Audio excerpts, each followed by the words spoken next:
kaadiroonni murna bilisiginnaa shakkii isaan gidduutti uumameen godina Horroo Guduruu Wallaggaa aanaa Sulula Funcaatti namoota 4 hidhuun ibsame.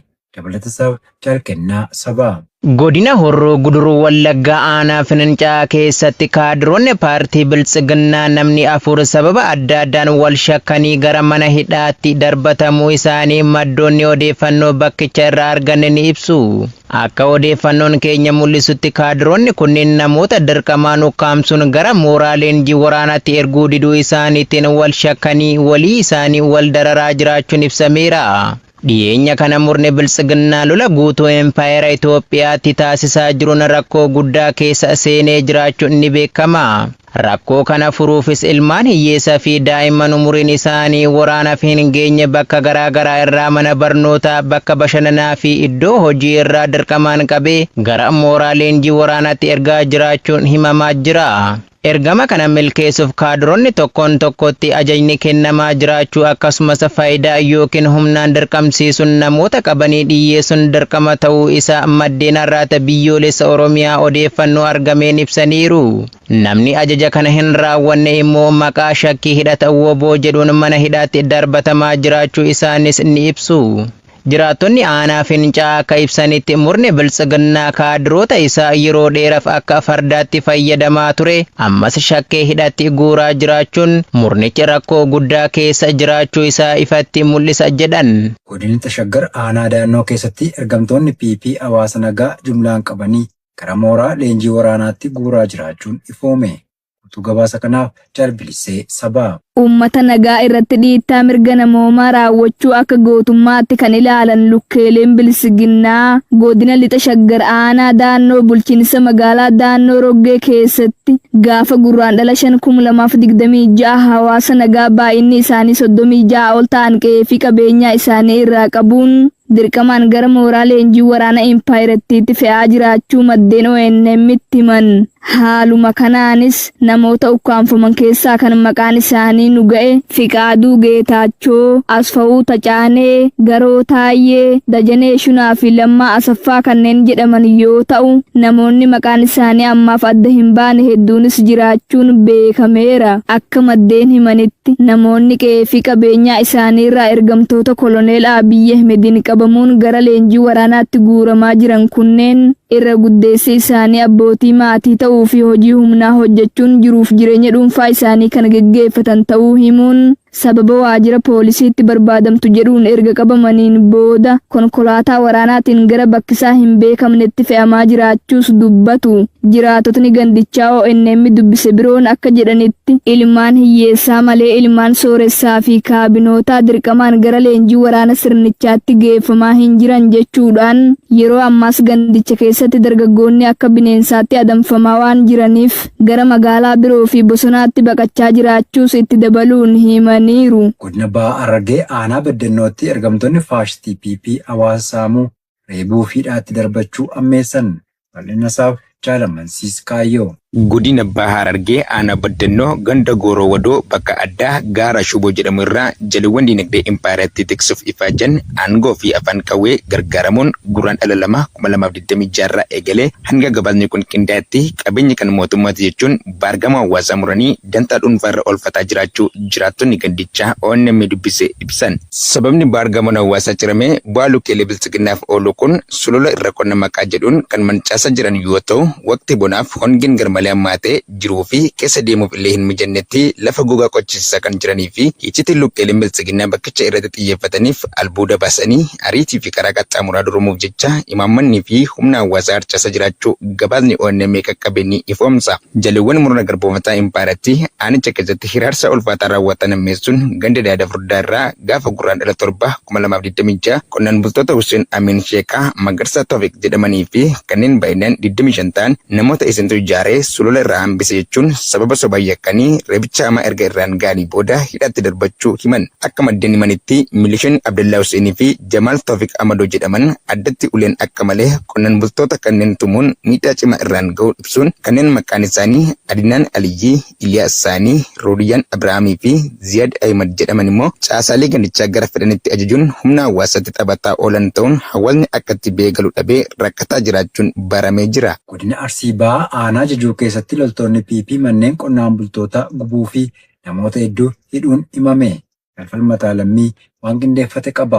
Godina Arsii Bahaa Jajuu ganda Tarree Ammeenyaa iddoo addaa Ciiraa jedhamu keessatti loltoonni bilchiginnaa guraandhala 8,2026 maqaa hariiroo waraana bilisummaa Oromoo qabdu jedhuun manneen qonnaan bultootaa hedduu abiddaan gubuu fi namoota hedduus manadhaatti darbatanii jiraachuun ibsameera. Namoonni haala kanaan loltoota kanneeniin butamuun manadhaatti raarfamaa jiran kunneen maqaan isaanii Tololaa Ahmed, Saddiqoo Ahmedii fi Sudii Hajii kanneen jedhaman yoo ta'an kanneen qabeenya guutuu wajjin manneen jalaa gubate immoo Xoree Kamaaloo, Coomaa Abuunaa, Sadiqoo Ahmed, Woyyeessoo Aleen, Jamiilaa Huseenii fi Gazaalii Alee kanneen jedhamanidha. Namoonni haala kanaa hidhamanis ta'e manneen jalaa gubate kunneen tuttuqaa siyaasaa tokko kan hin qabne yoo ta'an ergamtoonni bilchiginnaa akkuma bartee isaanii maqaa garaagaraa hawaasatti moggaasuun sobaan yakkanii duguugaa sanyii irratti raawwachaa kan jiran ta'uu jiraattonni gabaasaniiru. Kana malees ganda kana keessatti namoota reebuu fi adamsanii qeerraa buqqaasaa jiraachuun irra deddeebiin Awurooppaan gamtaa ittisa Awurooppaa barbaaddi jedhee Koomishinarri ittisa gamtaa Awurooppaa bal'ina isaaf jaal yaadannoo Oromiyaa.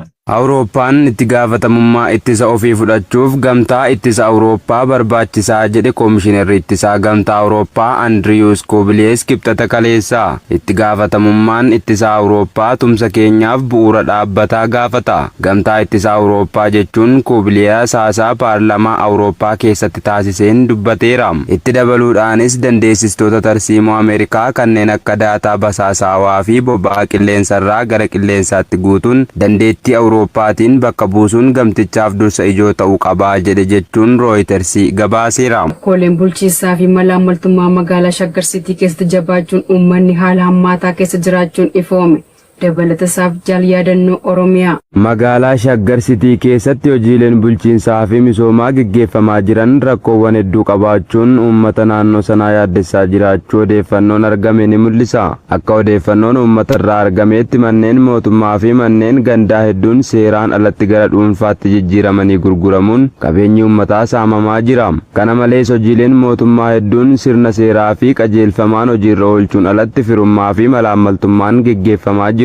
Hojjettoonni mootummaa tokko tokko waggaa 3 guutuu osoo hojii mootummaa hin hojjetin miindaa argachaa turuun galiin mootummaa akka dhuunfaatti jijjiiramaa jiraachuun himameera. Akkasumas namoonni kaabinee yookaan caasaalee PP keessaa fira qabaniif sirna ramaddii hojii seeraan alaa ta'een jijjiiramaa jiraachuun ibsameera. Qacarriin qulqullinaa fi eegumsa magaalaa akkasumas hojii waardiyyaa jijjiirraa beekumsaa fi ga'umsa osoo hin ilaalin firooma aantummaa fi loogiin raawwatamaa jiraachuu odeeffannoon argame ni mul'isa. Namni gaaffii seeraa kaasu diina ta'e ilaalamuun mirgi hojjettootaa fi uummataa sarbamaa jira. Dabalataanis waaldaan hojii bu'uuraa misoomaa maqaa dhaabbilee adda addaa jala jiran qajeelfama seeraa osoo hin hordofin dhuunfaa fi garee hooggantoota muraasaatiin to'atamaa jiraachuun himameera. Maashinoonni mootummaa kiraan fudhatamanis galii dhuunfaaf oolaa jiraachuun rakkoo guddaa ta'e ibsameera. Kutaalee magaalaa adda addaa keessatti keessumaa kutaa magaalaa Gafarsaa Gujjee fi Aanaa Kolooboo manneen mootummaa gara dhuunfaatti jijjiiramanii gurguramuu odeeffannoon argameera. Akkasumas aanaa eegduu naannoo Jiinoosaayii jedhamutti lafti uummataa seeraan alatti saamamaa jiraachuun ni himama. Hojii misoomaa hojjechuun daandii fi manneen seeraan alatti diiguu sirna qulqullina hin qabneen hojjechuun jireenya uummataa rakkisaa jira. Uummanni yaada isaa yoo ibsatu doorsifamuu, hidhamuu fi miidhamuu akka danda'u sodaa keessa jiraachuun addeeffameera. Kana hundarratti poolisii, milishaa fi qaamoleen bulchiinsaa seera kabachiisuu irra miidhaa uummata nagaa irratti raawwachaa jiraachuun yaaddoo guddaa uumee jira. Uummanni magaalaa Shaggar Sitii mirga isaa kabachiisuuf tokkummaan dhaabbachuun akka isa barbaachisu ibseera. Walumaa galatti uummanni magaalaa Shaggar rakkoolee bulchiinsaa, malaammaltummaa fi saamicha qabeenyaa uummataa dhaabuuf hayyoota, ogeessotaa fi qaamolee dhimmamtootaa hunda waliin qindoominaan akka socho'an dhaamsa dabarseera. Godina Bahaa Harargee Aanaa Qumbiitti kaabinoonni bilchiginnaa hojjettoonni mootummaa fulbarruu baay'inaan banatanii akka deeggaraniif doorsisaa jiraachuun barame. Bal'ina isaaf jaal kennaa sabaa. Godina Bahaa Harargee Aanaa Qumbii cufa keessatti kaabinoonni bilchiginnaa gubbaa hanga gadiitti waltumsuun gurraandhala 7/2026 irraa eegalee hojjettoonni mootummaa hundi fulbarruu impaayeratti faarsu akka banataniif dirqama itti gochuu maddeen arraata biyyoolessa Oromiyaatti himan.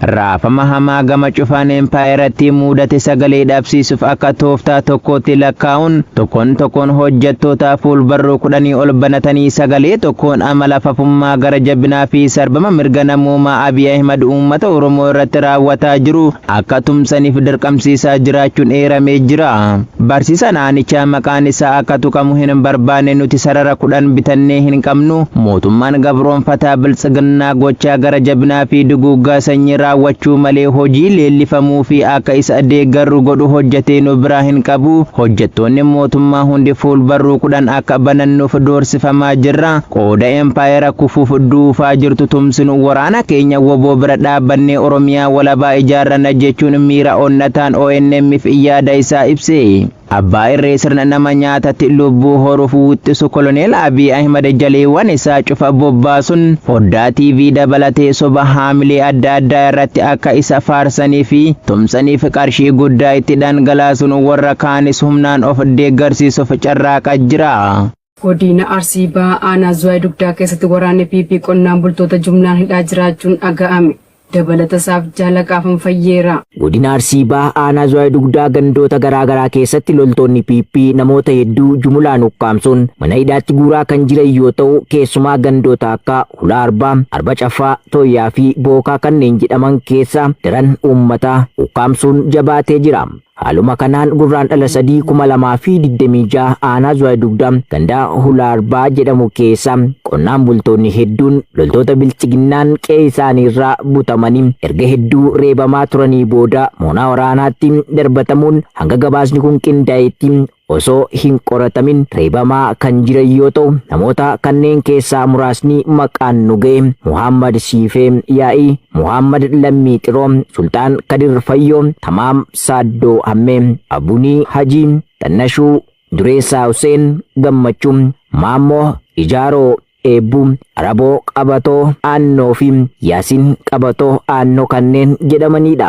Haaluma wal fakkaatuun aanichuma gandaa Arbaa Caffaa jedhamu keessatti gurraandhala 2026 namoonni 3 loltoota bilchiginnaan butamuun gandaa Hulaa Arbaa mooraa waraanaatti darbatamuun dararamaa akka jiran jiraattonni ibsanii jiru. Namoonni loltoota kanneeniin ukkaanfamanii mooraa waraanaatti dararamaa jiran kunniin Gannaa Gammachuu Eda'oo, Caaltuu Kadir Qabatoo fi Bashuu Abbee Gammachuu kanneen jedhaman yoo ta'an gurraandhala 8 immoo gandichuma keessaa nama maqaan isaa Shurraabii Goolee Yaaddeessaa jedhamu moo'ichumatti geessanii dararaa jiraachuu jiraattonni gandicharraa dubbisni har'aata biyyoolessa Oromiyaatti himanii jiru. Ittuma fufuun gurraandhala 8 aanichuma ganda Tooyyaa jedhamu keessatti namoota maqaan isaanii Muhammad Hajii Namoo fi Zamzam Gaboo Daaksisaa kanneen jedhaman mana isaanii irraa loltoota bilchiginnaan ukkaanfamanii mooraa waraanaa ganda Hulaa Arbaatti geeffamanii jiraachuu jiraattonni itti dabaluun har'aata biyyoolessa Oromiyaaf gabaasanii jiru. Kana malees aanichuma ganda Bookaa jedhamu keessaas nama maqaan isaa Kadir Huseen Galatee jedhamu guyyaa sana namoota gandoota garaagaraa keessaa qabanitti dabaluun moorichuma ganda Hulaa Arbaatti geessanii dararaa jiraachuu gabaasaan nu qaqqabee ni addeessa. Lixa Shaggar Aanaa Baakkoo Tibbee keessatti waraanni bilxiginnaa maqaa gibiraan saamicha hawaasa irratti raawwatan cimsanii itti fufan.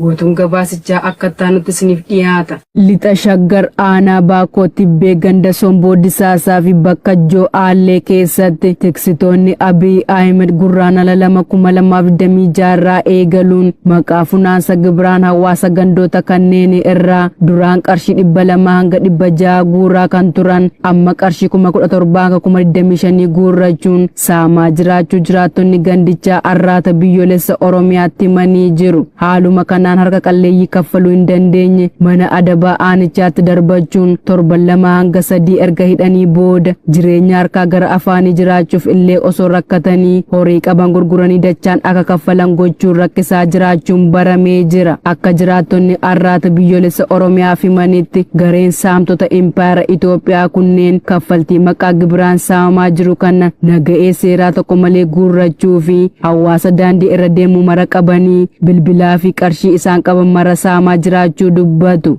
Maarroobeen namoota 22 galaafachuun kumaatamaan kanneen lakkaaman qe'ee isaanii irraa buqqise.